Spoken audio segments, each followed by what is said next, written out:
Hello student, welcome to EPG Pathshala. I am Dr. Neeraj Dwivedi from TERI, the Energy and Resources Institute. Today we are going to talk on module Direct DNA Transfer to Plants under the paper Plant Biotechnology and Crop Improvement. After completing this module, you should be able to understand what is DNA transfer or plant transformation methods, what is direct DNA transfer in plants, and difference DNA transfer methods, advantages and disadvantages of different direct DNA transfer methods. So first I would like to tell you about plant transformation. Plant transformation refers to the introduction and integration of foreign DNA in plant cell and the consequent regeneration of transgenic plants. Currently, numerous transformation methods are available for this plant transformation. So basically, we can divide plant transformation methods into two groups: direct plant transformation methods and indirect plant transformation method. So what is indirect plant transformation method? Actually, in indirect plant transformation method, we used bacterial plasmid to transfer the gene into the target cells. And usually we use bacteria, Agrobacterium tumerifensis or Agrobacterium rhizogenes. So the species uh, and this is indirect plant transformation method, and now direct plant transformation method. Direct plant transformation methods involve physical and chemical plant transformation methods, and it is independent of genotypes and species. So any plant species or plant crop and genotype can be used in direct plant transformation method. So the main shortcoming of direct gene transfer method or direct plant transformation method is low plant regeneration and low transient expression of transgene. The different method of DNA transfer, their application, advantage, limitations, and requirements are discussed in this module. So direct DNA transfer methods can be further subdivided into three groups. First, physical gene transfer method, second, chemical gene transfer method, and third, DNA imbibition by cells, tissue, or organs. So physical gene transfer method involves different methods. So there is six different methods which involve direct physical insertion of naked DNA into the plant cell. So in physical gene transfer method, first one is particle bombardment method. Next one is microinjection. Third, electroporation. Fourth one is liposome fusion. Fifth one is silicon carbide fibers method. And sixth is the pollen tube pathway method. It is a recent method which is used by molecular breeders to develop new plant varieties. Chemical gene transfer methods are the other category which contains the three methods: DEAE, which is DEAE, dextrin mediated transfer method; polyethylene glycol, which is PEG mediated transformation method; and third one is calcium phosphate precipitation method. So these are the chemical gene transfer methods. And last one is DNA imbibition by cells, tissue, or organs. So these are the three categories of direct DNA transfer methods. Student, so our first physical gene transfer method is particle gun method, or it is also called particle bombardment method or microprojectile method. So this method is invented by J.N. Sanford and co-workers in 1988 at Cornell University and named as Biologics. Particle gun method is found to be the most effective method for gene transfer in plants. Microscopic gold or tungsten particles coated with hundreds of copies of gene of interest used as bullet to deliver DNA into target cells. So this apparatus contains a helium gas cylinder sealed with a rupture disc and microcarrier plate. Microcarriers are gold or tungsten particles coated with gene of interest, and it is placed near the rupture disc. A stopping plate placed below, and finally your target cells or tissue. So when pressure of helium gas applied and it exceeds in the cylinder, plastic disc gets ruptured and helium shock waves propels the plastic microcarrier, and stopping screen allows them to pass through and deliver DNA into target cells. The transformed cells are regenerated onto nutrient medium. Now, advantages of particle bombardment method. This technique is most suitable for those plants which is hardy regenerate and do not show sufficient response to gene transfer through agrobacterium or agrobacterium mediated transfer. For example, rice, wheat, corn, sorghum, etc. Another advantage of this technique is this technique can be efficiently used to develop transgenic plants for different plant species. Now, limitations of particle bombardment method. The major limitation is the production of high copy number of transgene. This may result in instability of transgene expression due to gene silencing. Sometimes target tissue get damaged due to lack of control on bombardment velocity.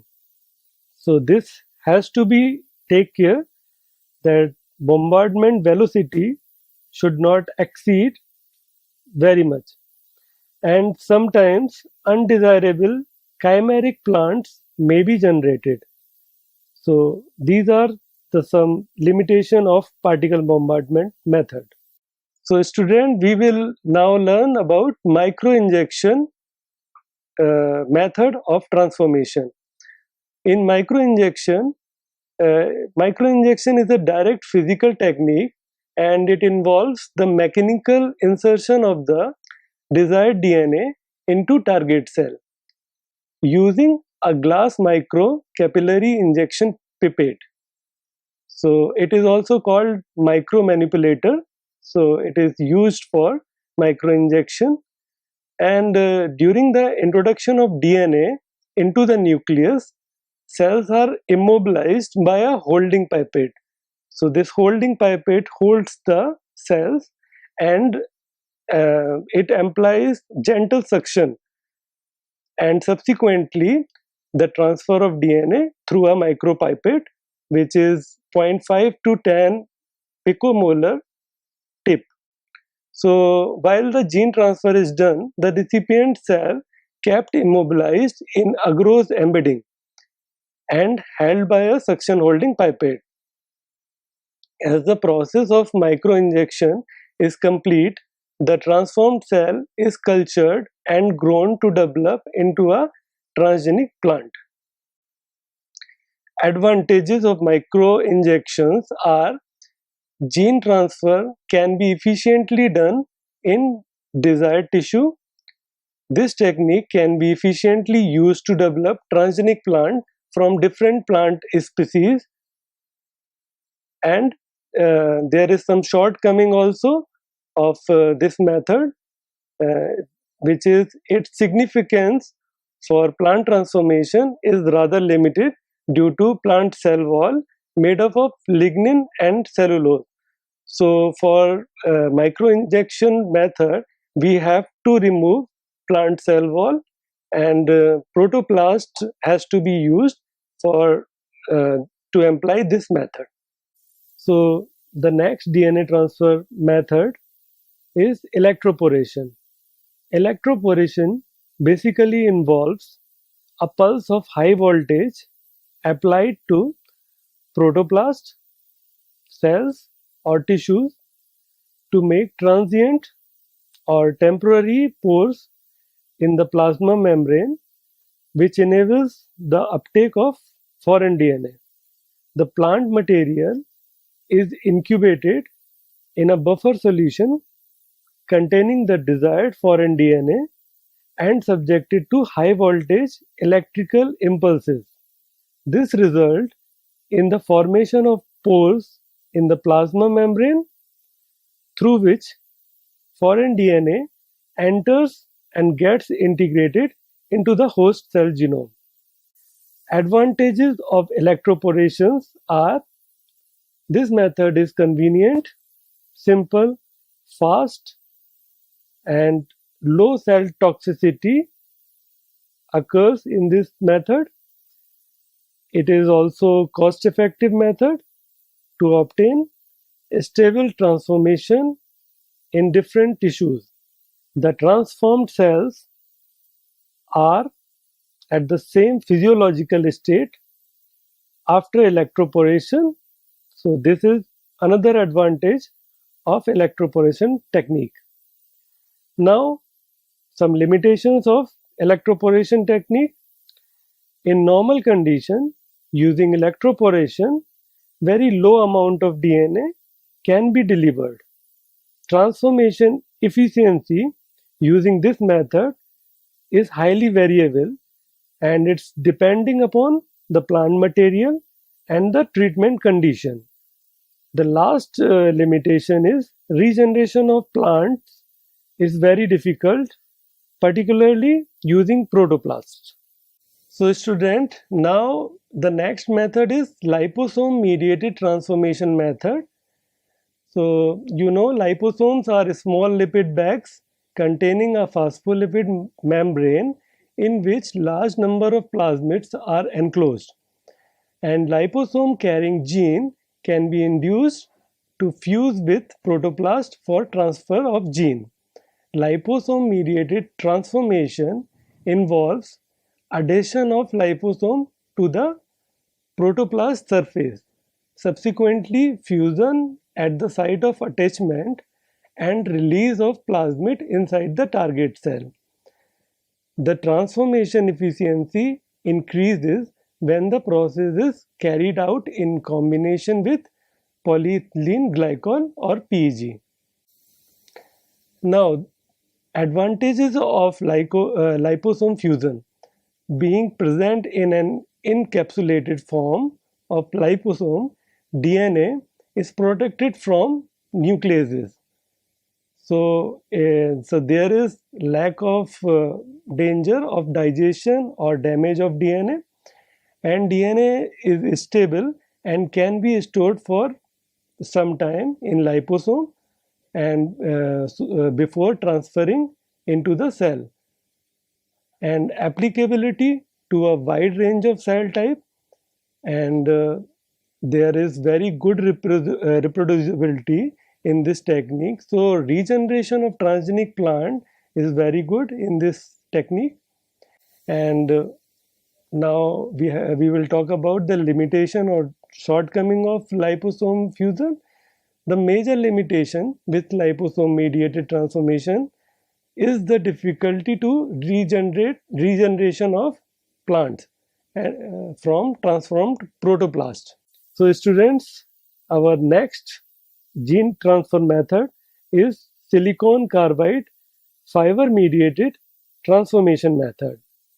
It is also called SCMT. So SCMT is one of the simplest method of plant transformation. It involves the silicon carbide fibers, which are about 0.6 mm in diameter and 10 to 80 mm in length. So these fibers are capable of penetrating the cell wall and plasma membrane, and therefore can deliver DNA into the cells.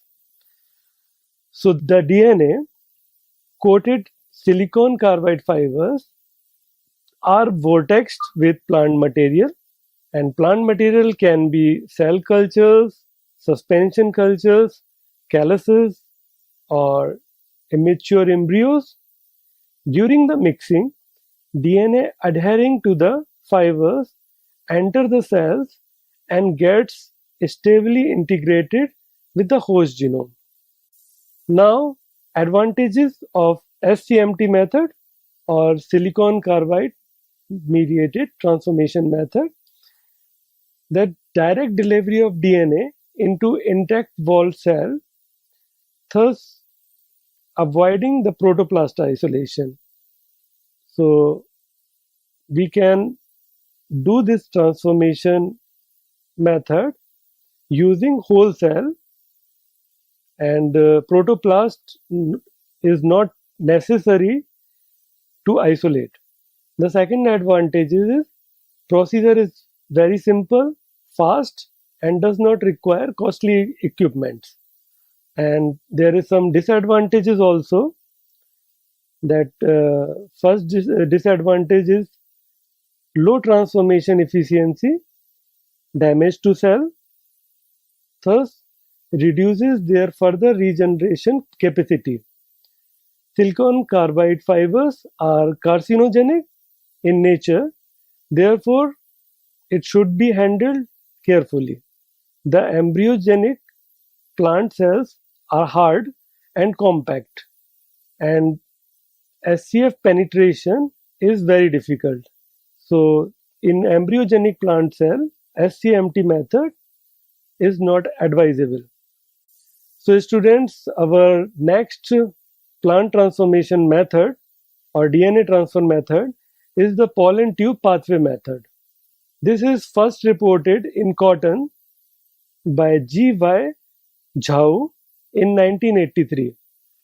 In this method, well, pollination occurs and pollen tube produces that grows through the style, eventually penetrating the ovule. Subsequently, exogenous DNA may be applied using two strategies: by mechanically cut style, and foreign DNA can be applied, and secondly, following ovary tip method, in which target DNA is directly delivered into ovule by directly cutting and opening the ovary. Advantages of pollen tube pathway method.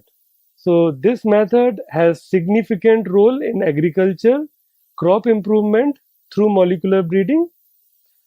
Many plant species remain recalcitrant to agrobacterium mediated transformation. Therefore, pollen tube pathway method could provide a useful alternative for transformation in recalcitrant plant species. Now, disadvantages of pollen tube pathway method: it is not frequently used method for transformation, so there is need to be more studies based on this method.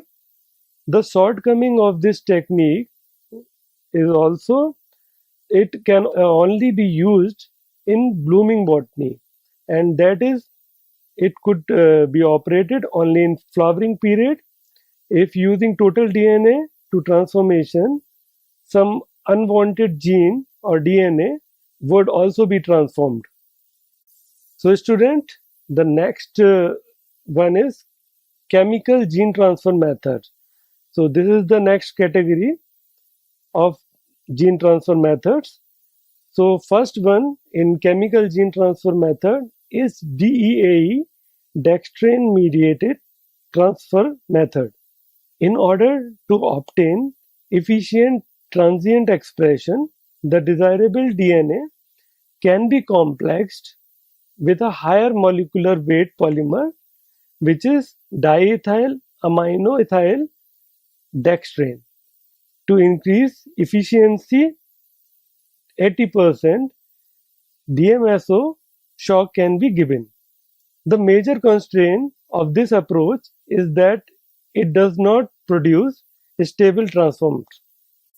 Next, chemical gene transfer method is polyethylene glycol mediated transformation method.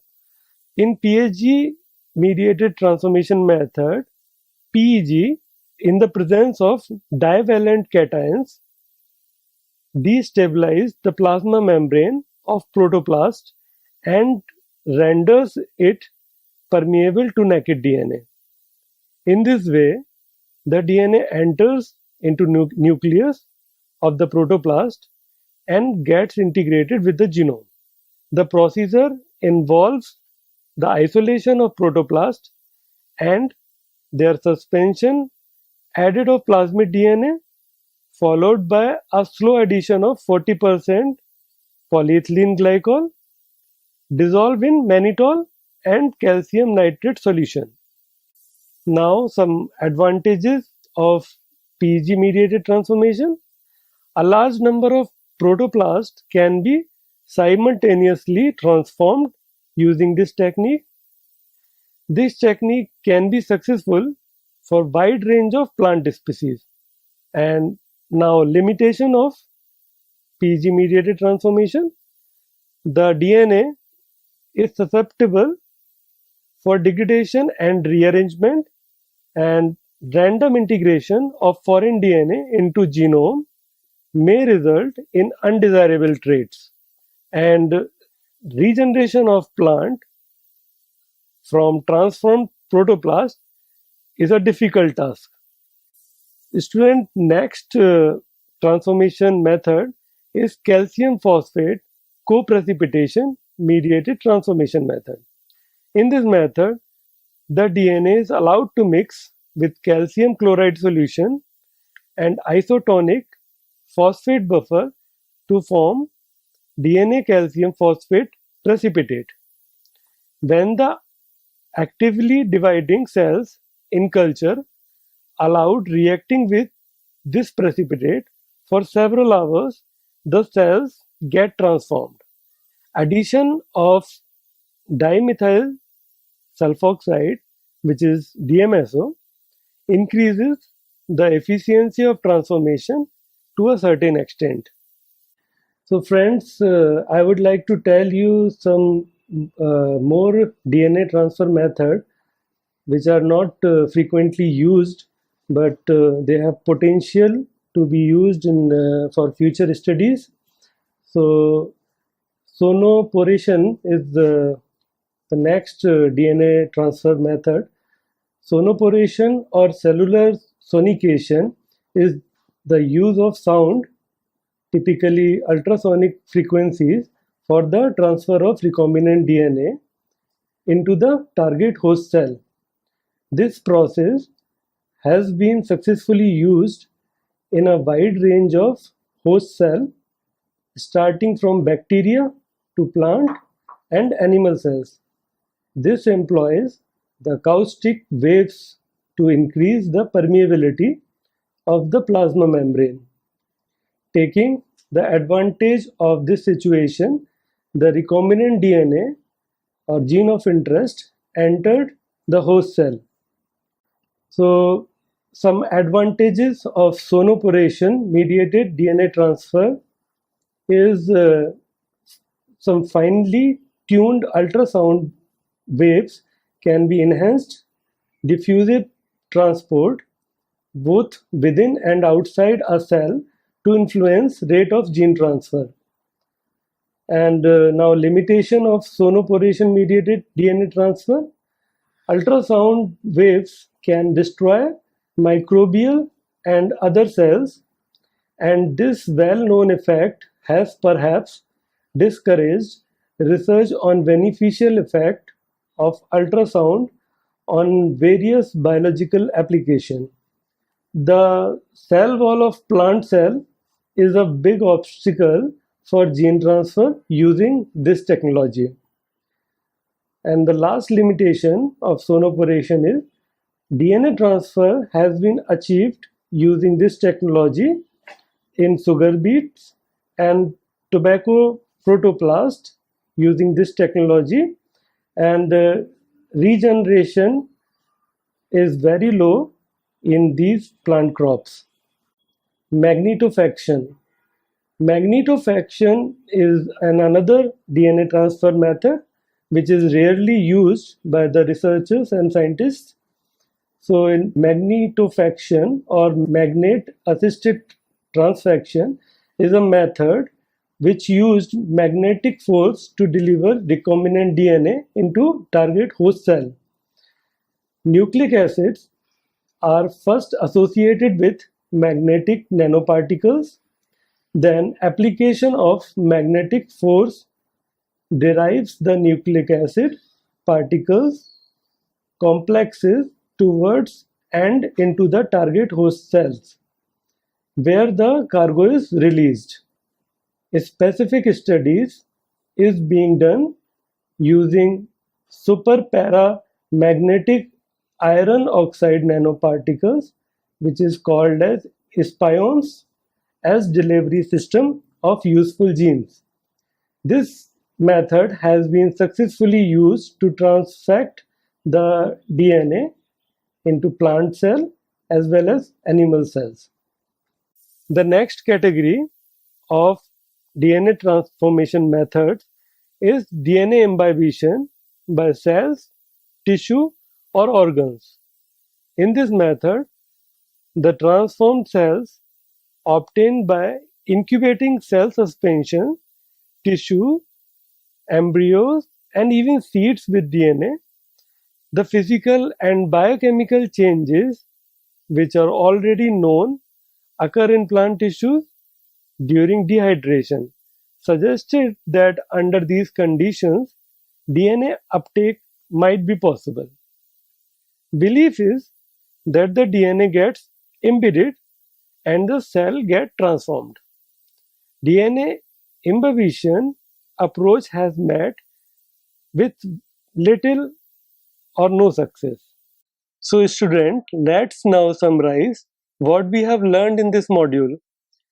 All direct DNA transfer methods described above can be characterized by simplicity, rapidness, low cost, and lower equipment requirement. So these are highly used DNA transfer methods, and in general, particle bombardment, electroporation, microinjection are the most widely used method in plants. However, low transformation efficiency because of decreased cell viability is the major concern with most of the transformation methods. And it assumes that some of the described method like pollen tube pathway method, liposome mediated transformation method, and silicon carbide fiber mediated transformation method can attain more interest for future studies and can be developed into more efficient plant transformation methods. Thank you. Thank you so much.